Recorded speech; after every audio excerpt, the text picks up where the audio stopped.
This week on 20 TV Insider, high school students get an early look at options after they graduate. Families in northern Colorado Springs will have a new place to play. In sports, Discovery Canyon football continues to surprise, this time against a District 20 rival. Plus, Air Academy's boys soccer team shows why they're #1 in the state. You're watching 20 TV Insider from Academy School District 20. Hello and welcome to 20 TV Insider, your weekly look into events in Academy School District 20. I'm Brian Jerman. Thanks for joining us today. Recently, one District 20 school held a dedication ceremony for some new equipment just outside its doors. Edith Wolford Elementary School, located in Black Forest, needed to replace their playground after it was destroyed by last year's fire. While insurance covered the cost of the burned equipment, the school was also able to add a new turf field. In addition to recess, the field has given the staff an opportunity to expand the classroom. A really great thing too is our PE teachers have been able to bring kids out and do activities outside, because prior to this it was dirt and rock and wasn't very usable. The turf field was originally planned several years ago. However, funding was not available at the time. The Edith Wolford PTO and the Academy District 20 Education Foundation were able to come together to financially support the building of the field this summer. Another school in District 20 is excited about a new park that will be built in their backyard. The city of Colorado Springs recently announced plans to build John Venezia Park in the field behind Academy International Elementary School.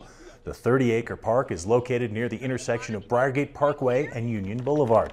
It will feature 3 pavilions, 3 full-size soccer fields, tennis and basketball courts, and an inline hockey rink. Students at Academy International have sent countless letters to city leaders throughout the years in an effort to get the park built. And Academy International is in a unique position because of our location. We overlook the park and we can see every day what's going to be happening. So the kids are really excited about being able to watch it build from the ground up every single day.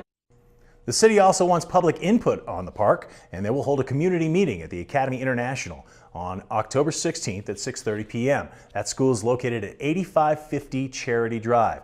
Superintendent Mark Hatchell will have more information about the new park and the school's involvement in his October monthly message. 6th graders from around the district have a unique opportunity this fall to take classes in the mountains. High Trails is an outdoor education center about an hour west of Colorado Springs and Florissant.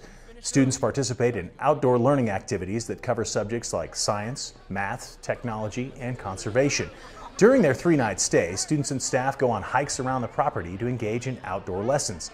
High Trails Director Patrick Perry says the opportunities for students to learn are endless. With some of our themed units that we do up here, that on our property we have so many acres where the kids are able to go and see an old homestead, see a teepee village, go to our ranch and see the cattle, go into an actual mine and see what prospecting would be like. So there's a lot of resources out in the wilderness. Students have been attending High Trails for years, and the plan is to continue the partnership with District 20 for years to come.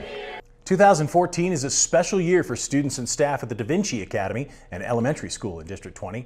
That's because this marks the 10-year anniversary of the opening of that school. To celebrate, the school was able to hire artist-in-residence Tony Ortega to work with students to create 3 special murals. The paintings are designed to reflect the community around the school. Ortega designed the outline of the murals, and then the students were able to paint sections so they had ownership of the new art. It was a great process for the kids, and they know where they painted on the mural, and they know if one of those figures is one of them. Cindy says the students learned the process of creating a mural from the initial idea to the outline to the finished product that will be on the wall for years to come. High school students in District 20 are getting an early start at the college admission process. 20 TV student Nicole Vogt gives us a look into that process for students. College visits are weekly events at local high schools, allowing students to speak with a college representative. In early fall, college admissions counselors from across the country will visit high schools in an attempt to interest prospective students. The students attending these meetings learn about a college's location, size, financial aid, majors, and how to apply. College counselors come to these meetings equipped with handouts and information sheets that highlight important dates for students to remember. University of Colorado, Colorado Springs admissions counselor Kenny Toms explains what topics he likes to discuss while visiting high schools. I like to just talk about anything that that brings in the fun side, but also some of our high academic ratings and accreditations really help for students to understand that they can come get an incredible academic degree and still have a ton of fun and have that full college experience. An average college visit can have an attendance anywhere from 1 to 60 prospective students. Some students' favorite part of a college visit is forming a relationship with an admissions counselor. Students get up-to-date information from someone who knows the school best. Lisa Scott, the college and career counselor from Liberty High School, shares one benefit for students attending college visits. The best thing about college visits is it's a human being. They're not looking at something on a website or listening to a recording on a phone message at the machine. They're actually talking to somebody who works at the university. Dozens of colleges put in the time to visit high schools in the district. The visits are open to all high school students regardless of year in the school. Air Academy's quarterback Adam Brown is in the state record books for his performance in a game earlier this year. When 20 TV Insider returns, we'll take a look at why he's been so successful. Also, Discovery Canyon football looks to remain perfect on the season in a big District 20 matchup against Rampart. We'll be right back. One part excellence, one part inspiration, one part preparation for outstanding education.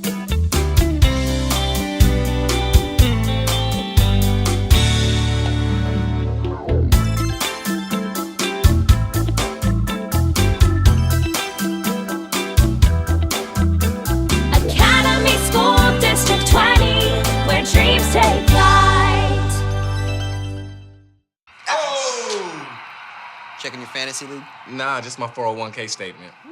Nice. Where'd you find the money for that? I just been saving a little every month. I can't seem to save anything. Well, what about all this? What about the money you're spending? What money?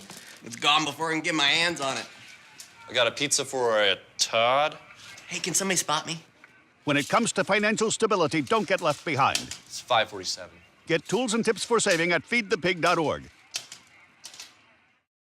So good to see you guys. So, what's up?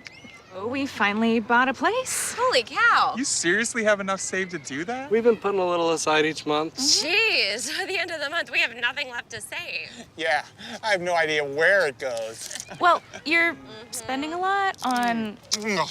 Was it good? Oh, God. Oh, how is my account overdrawn? When it comes to financial stability, don't get left behind. Get tools and tips for saving at feedthepig.org. You're watching 20 TV Insider from Academy School District 20. As the #1 team in 3A football, the Discovery Canyon Thunder have surprised a few teams. Even their head coach, Sean Mitchell, didn't think this team could be undefeated going into their Saturday afternoon game against 4A Rampart. Beautiful day out there on Saturday, and for the Thunder, it was quarterback senior Andrew Hall, who had 3 touchdowns on the ground. He also carried the ball 10 times on the day for 65 yards. He was 5 of 9 throwing the football. Here's his second rushing touchdown of the day. His third is absolutely beautiful. Watch this, folks, as he takes the option down the line, fakes the pitch, dekes the Ram defender, and is off to the races for his 3rd touchdown of the day. Rampart would add a late score in this game. Senior quarterback Quinn Mahone to Donovan Oldham with a final score of 45-7. The Thunder remain unbeaten. The Liberty Lancers football team won just 2 games last year. However, with a new coach comes a new attitude for the Lancers. Head coach Mark Seitz and his team hosted Pueblo County in their final game before they start league play. And both teams started slow, but the Lancers looked good taking the field. We didn't see that stumble there, I promise you. Quarterback/kicker Hunter Warenga kicks the Lancers on the board first, and then he gets on the board on the ground. A nice job here. Maverick Mercado is going to get out in front of him and throw a nice block, gets Warenga into the end zone. Lancers were up 10, but Pueblo County would respond. A touchdown of their own to bring them to within 3 points. However, it was all Liberty after that. They added more touchdown runs, this one by Josh Burns, who finds a nice seam up the middle. Good blocking by the Lancers up front. He celebrates in the end zone with his teammates. And another touchdown from Cole Pelt a little while later, plus another field goal by Warenga. And Liberty closed out their homecoming game with a 26-13 win in front of the rowdy Lancer Lunatics. They are now 2-3 on the year. They travel to Durango on Friday for their opening 4A Colorado Springs Metro League game. Air Academy and Pine Creek face off on the football field Thursday night in a game we'll broadcast live on 20 TV. The Cadettes are coming off back-to-back games where their quarterback threw for more than 300 yards.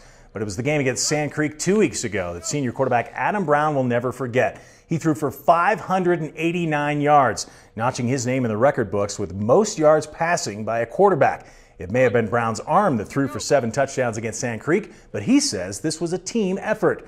From the first day of practice, Coach Roof knew he had a quarterback, but Brown knew he had a strong offense. My job is just to get the ball in my hands and let them do the work. Anything that goes through our offense goes through them, so they're a big part of our team. And he runs to throw, so he's always going to have his eyes downfield. Very accurate, has a lot stronger arm than most people realize. He understands the game. I think that's the key. Brown's 7 touchdown tosses tied him for the second most passing touchdowns from a Colorado high school quarterback.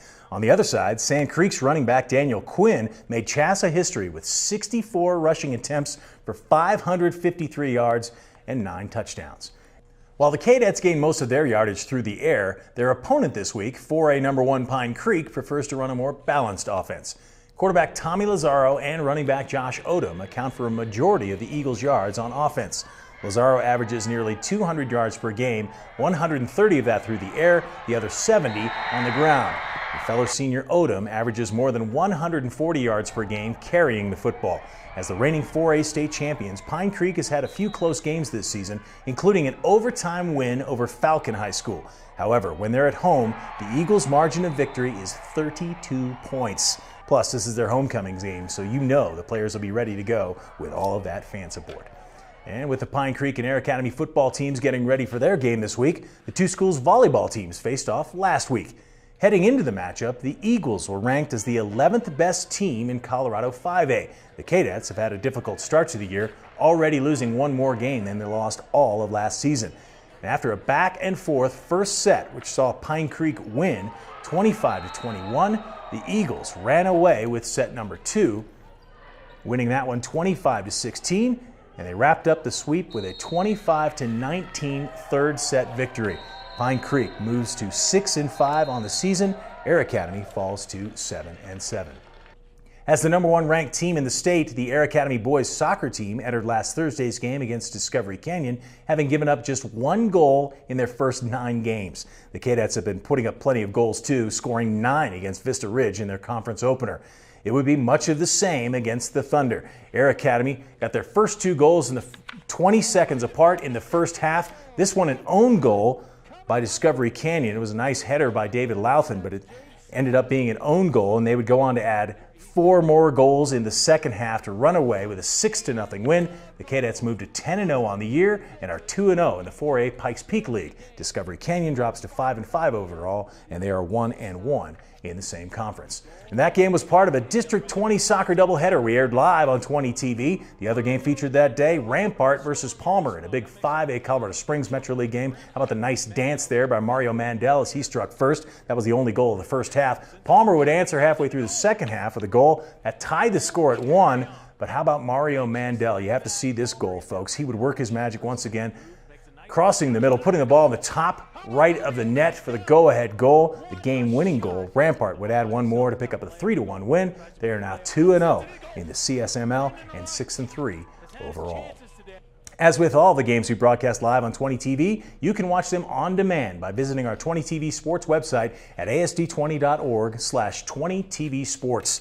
There you can find links to past broadcasts on your YouTube page, highlights, and the online form for ordering DVD and Blu-ray copies of the games. It also includes our full 20 TV Sports broadcast schedule. Tuesday night we'll be at Rampart High School where the Rams take on in-district rival Liberty in a big volleyball matchup. Then on Thursday, as we mentioned, we head to District 20 Stadium for Pine Creek's homecoming against Air Academy. We'll finish out the fall season with 6 more live broadcasts. Our goal here at 20 TV Insider is to cover as many topics as possible affecting the District 20 community. If you have an idea for a story, feel free to send us an email to 20tv@asd20.org or give us a call on our tip line at 719-234-1780. Thanks for joining us today, and we'll see you next week on 20 TV Insider. Oh! Checking your fantasy league? Nah, just my 401k statement. Nice. Where'd you find the money for that? I just been saving a little every month. I can't seem to save anything. Well, what about all this? What about the money you're spending? What money? It's gone before I can get my hands on it. I got a pizza for a Todd. Hey, can somebody spot me? When it comes to financial stability, don't get left behind. It's 547. Get tools and tips for saving at feedthepig.org.